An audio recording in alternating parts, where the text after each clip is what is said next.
आदाब, नमस्कार। The red mic में आपका स्वागत है। मैं हूं सौरभ शुक्ला। तमिलनाडु में एक नया अध्याय शुरू हुआ है। अभिनेता विजय नए मुख्यमंत्री बन गए हैं। बड़ी फिल्मी स्टाइल में उन्होंने अपनी शपथ ली और लोगों से कई वादे किए। एक अलग सी, एक अजीब सी लहर लोगों में देखने को मिली। जाहिर सी बात है कि विजय बहुत बड़े साउथ इंडियन सुपरस्टार हैं और चूंकि अब साउथ इंडियन फिल्में हिंदी में भी डब होके चलती हैं तो पूरी दुनिया और पूरे भारत में विजय मशहूर हैं और अच्छे से मशहूर हैं। अच्छा डांस करते हैं, अच्छा एक्शन करते हैं, लेकिन अब उन्हें रियल जिंदगी में एक्शन करना होगा क्योंकि उनके ऊपर तमाम जिम्मेदारियां हैं। विजय ने जब शपथ ली तो शपथ ग्रहण समारोह में राहुल गांधी भी मौजूद थे और उनके साथ विजय ने सेल्फी भी ली। वो तस्वीरें सोशल मीडिया पर वायरल होने लगी। इतनी वायरल होने लगी कि इंस्टाग्राम रील जो विजय के साथ थी वो पता नहीं कहां गायब हो गई। सवाल उठने लग गए कि क्या राहुल गांधी और विजय की रील को सरकार ने गायब करवा दिया।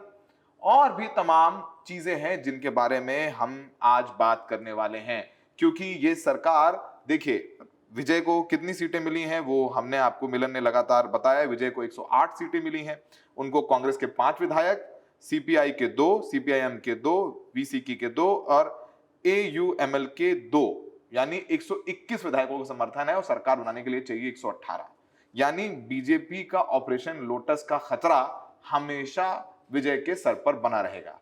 यानी उनको काफी मेहनत करनी होगी, काफी कोशिश करनी होगी और यही तमाम बातें हैं जिन पर हम बात करने लगेंगे। पहला आदेश उन्होंने दिया मुख्यमंत्री बनते मिलन, वो 200 यूनिट बिजली फ्री करने का है।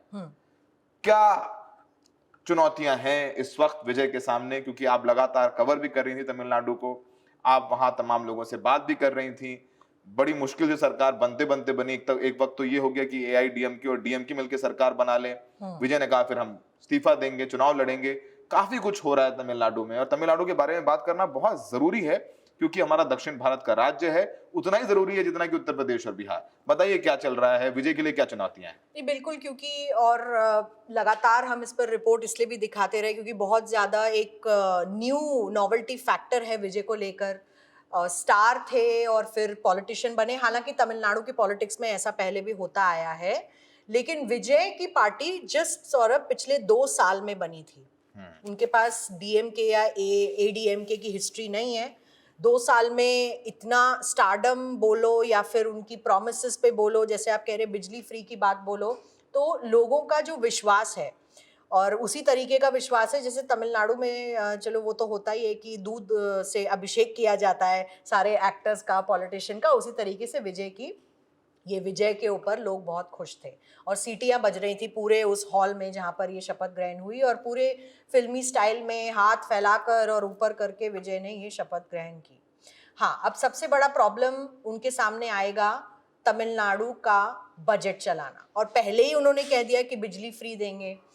तो जो डेटा के हिसाब से हम देख रहे हैं और जो विजय ने खुद भी बोला है अपने सारे जो सपोर्टर्स हैं, वोटर्स हैं और स्टेट में जो लोग हैं उनको, अब मैं चीफ मिनिस्टर बन गया हूँ, सबसे पहले तो मैं एक वाइट पेपर रिलीज करने वाला हूँ बहुत जल्द कि मेरे हाथों में डीएमके ने क्या स्टेट सौंपी है, उसका डेफिसिट कितना है और वेलफेयर बिल फिर उस अकॉर्डिंग कितना बनेगा। क्योंकि विजय बता रहे हैं कि कुल 10 लाख करोड़ का जो डेट है वो तमिलनाडु कर्जा है तमिलनाडु स्टेट के ऊपर।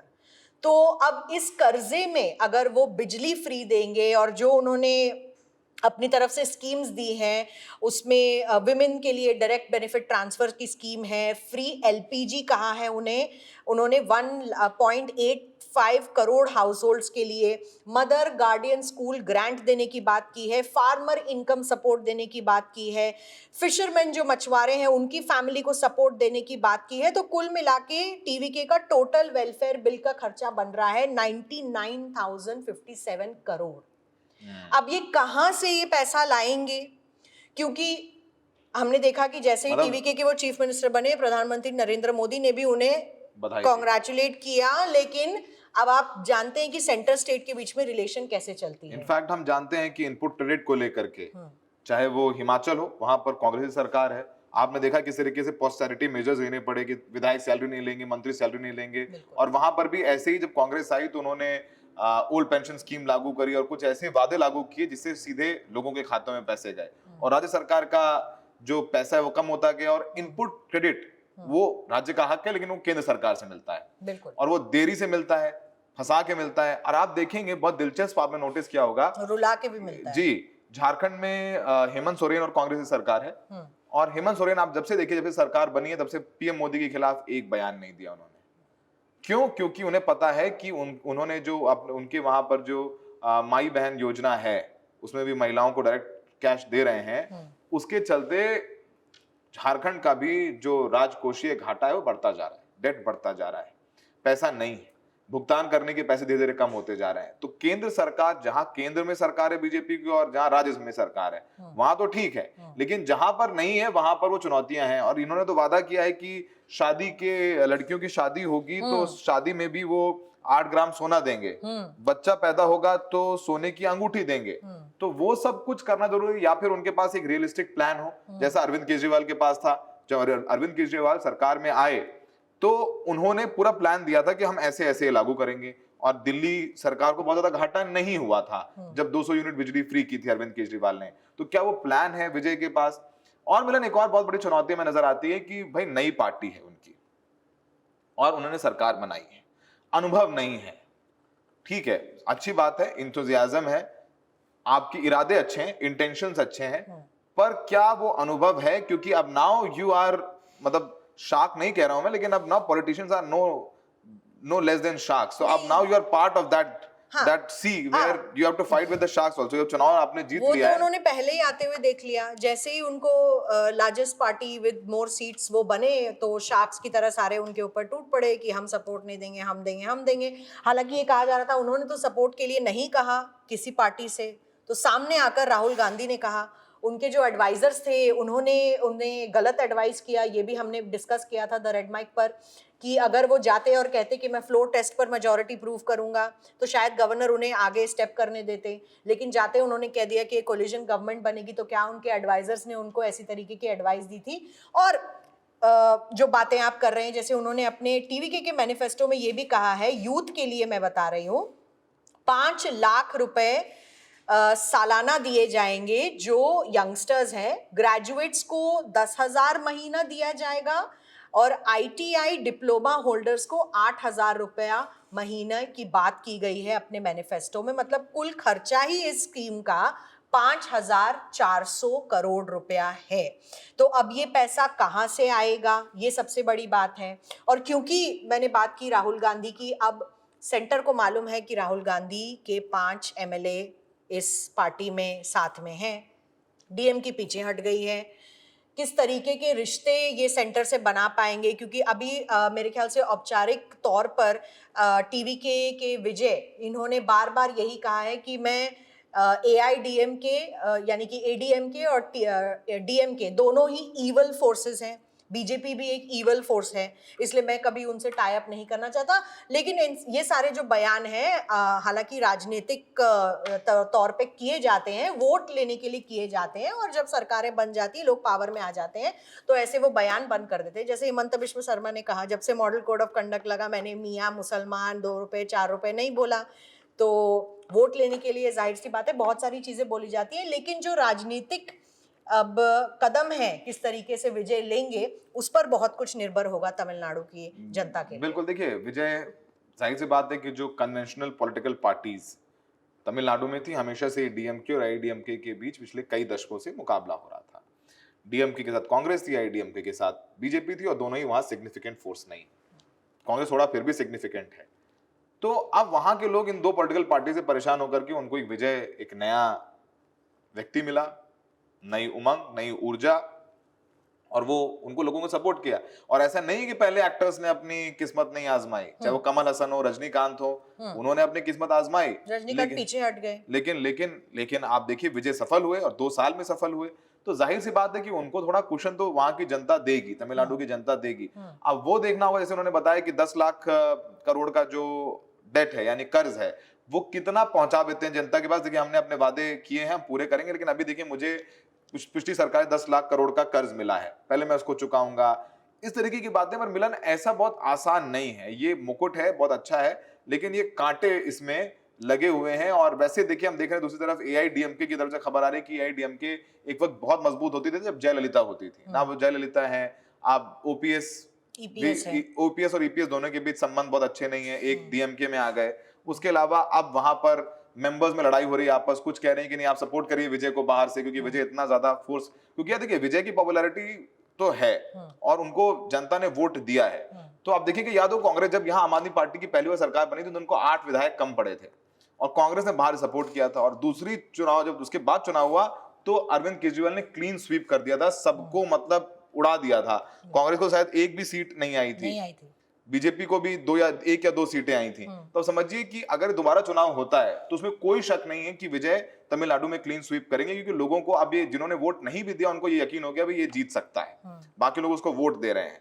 तो सिंपैथी उनके साथ है, उनके साथ लोगों का विश्वास है, नए हैं, ऊर्जा है, सब कुछ है, लेकिन राजनीति अनुभव के साथ चलती है। और आप देखना होगा कि इसमें कांग्रेस किस तरीके का सपोर्ट करती है, क्योंकि कांग्रेस के पास अनुभव है।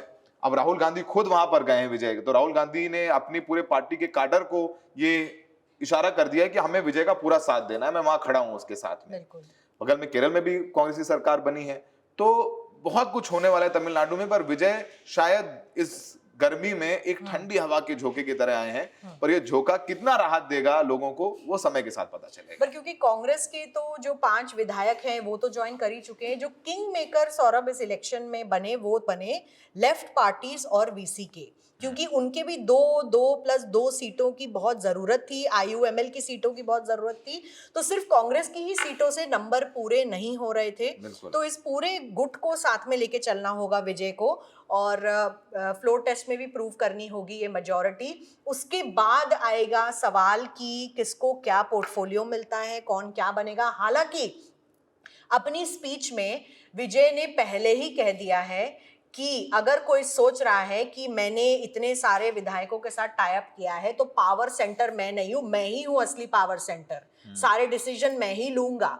ये अपने लोगों से विजय ने 2 टूक कह दिया है। तो इसका मतलब ये है कि जो डिसीजंस वो लेंगे और जो डिसीजन वो नहीं लेंगे उनका ठीकरा भी विजय के सर ही फूटने वाला है। इन पार्टियों को कोई फिर ब्लेम नहीं करेगा, क्योंकि फाइनली डिसीजन सिर्फ विजय का ही होगा। और बात रही कि इस तरीके के डेफिसिट की, देखिए सरकार बन गई है, उन्हें सेंटर के पास तो जाना ही पड़ेगा। सेंटर में प्रधानमंत्री हैं, बीजेपी है, आपको एक ट्रस्ट फैक्टर, एक रिलेशनशिप तो बिल्ड करनी ही पड़ेगी। हमने अक्सर देखा है कि अरविंद केजरीवाल की दिल्ली की सरकार के साथ हमेशा सेंटर से झड़प रहती थी, ममता बनर्जी की सरकार की हमेशा झड़प रहती थी, लेकिन कुछ ऐसे नेता वो भी हैं, रेवंत रेड्डी जैसे, जिनकी सेंटर से कोई झड़प नहीं है और वो बतौर अच्छे तरीके से अपनी स्टेट चला रहे हैं। हाल ही में कुछ बयान मोदी जी और रेवंत के बीच में वायरल भी हुए हैं, अगर आपने नहीं देखे होंगे तो आप देखना।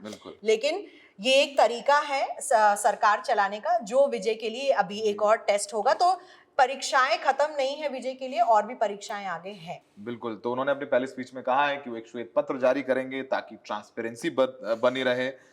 उन्होंने कहा कि हमें काम करके दिखाने का उचित समय दे, वो ऑलरेडी टाइम मांग रहे हैं जनता से। उन्होंने कहा है कि ड्रग्स के खिलाफ बहुत सख्त एक्शन लेंगे।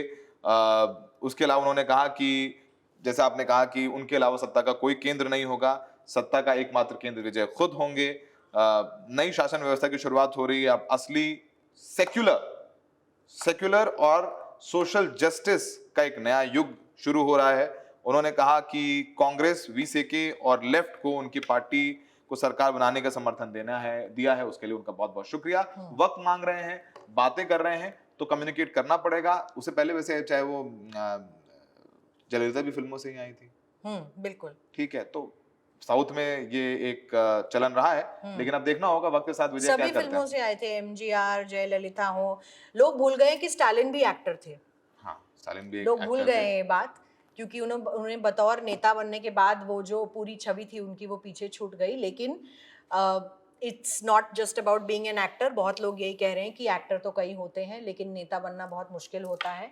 और एक बैकग्राउंड स्टोरी के साथ आपको जो है हम लोग छोड़ जाते हैं। एक वक्त था जब विजय कांग्रेस पार्टी ज्वाइन करना चाहते थे, और उस वक्त वो यंग थे, सोच रहे थे मैं पॉलिटिक्स में आऊं। हाँ, यूथ कांग्रेस का उन्हें राहुल गांधी की तरफ से कहा गया आप यूथ कांग्रेस का चुनाव लड़िए अपने आप को एस्टैब्लिश करने के लिए, लेकिन वो सिर्फ पार्टी ज्वाइन करना चाहते थे। एक वो वक्त है और सालों बाद एक वो वक्त है, विजय और राहुल गांधी एक साथ एक मंच पर और विजय बतौर मुख्यमंत्री तमिलनाडु। तो वक्त बदलता है। तो मतलब आइडियोलॉजी उनकी हमेशा से शुरुआत से ही कांग्रेस के प्रति थोड़ा झुकी रही है और वो अब आज सत्ता में कांग्रेस की मदद से पहुंच चुके हैं। तो फिलहाल राजनीति में कभी भी कुछ भी हो सकता है। हमने अखिलेश यादव मायावती को साथ आते हुए देखा है, कांग्रेस को अरविंद केजरीवाल को समर्थन देते हुए देखा है। बहुत कुछ हुआ है इस राजनीति में और आगे देखते हैं कि तमिलनाडु की राजनीति में क्या होता है। ऐसे चौंकने के लिए तैयार रहिए, होता रहता है, राजनीति है, ये भी किसी क्रिकेट गेम से कम नहीं। हमें देखने के लिए बहुत बहुत शुक्रिया।